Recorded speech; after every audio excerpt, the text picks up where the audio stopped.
राष्ट्रवादी कांग्रेस के संस्थापक अध्यक्ष शरद पवार के जन्मदिन के निमित्त युवकों को ऑनलाइन रोजगार मुहिम की शुरुआत वरोरा में की गई।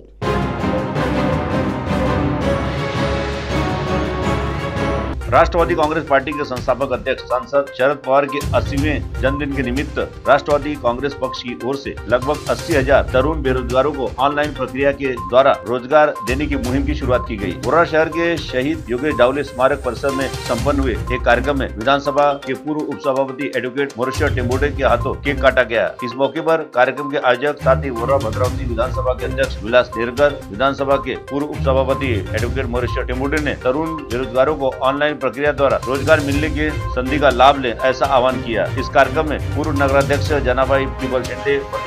दिलीप खैरे के साथ बड़ी संख्या में पुरुष तथा महिला पदाधिकारियों का समावेश था। CTV के लिए हमारे विशेष प्रतिनिधि हितेश राजा ने रिपोर्ट। रविवार 13 डिसेंबर 2020 या दिवशी आदरणीय खासदार शरदचंद्र पवार यांच्या वाढदिवसानिमित्त 80,000 पार 80,000 रोजगार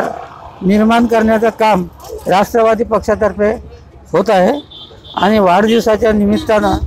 ऑनलाईन रोजगार मेळावा आज इथं आयोजित करण्यात आलेला आहे। तरी सगळ्या बेरोजगार लोकांनी आपल्या नावाची नोंद करून या संधीचा लाभ घ्यावा आणि जास्तीत जास्त तरुण लोकांनी त्याच्यामध्ये सहभागी व्हावं अशी राष्ट्रवादी पक्षातर्फे आपल्या सगळ्यांना आग्रहपूर्वक विनंती करतो। आमचे भारताचे नेते माननीय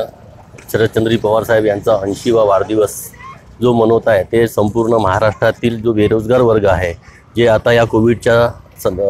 याच्यामध्ये बरेच लोकांना नोकरी वगैरेतून हात धुवावं लागलं, त्या माध्यमातून आमच्या राष्ट्रवादी काँग्रेस पार्टीचे जे मंत्री आहेत नवाब मलिक साहेब यांनी हा जो उपक्रम राबविला आहे, यामध्ये महाराष्ट्रातील 80,000 लोक ज्याप्रमाणे 80वा वाढदिवस आमचा माननीय पवार साहेबांचा आहे, 80,000 कार्यकर्त्यांना रोजगार कसा उपलब्ध होईल या माध्यमातून ऑनलाईन ही जे नोंदणी सुरू केलेली आहे। तरी संपूर्ण युवकांना बेरोजगारांना अशी माझी आग्रहाची विनंती आहे की त्यांनी या जी लिंक दिलेली आहे त्या लिंकवर सगळ्यांनी आपले नाव आणि मोबाईल नंबर अपडेट करावे आणि या माध्यमातून सगळ्यांना रोजगार मिळेल अशी अपेक्षा मी करतो आणि सगळ्यांनी यामध्ये सहभाग घ्यावा अशी मी विनंती करतो।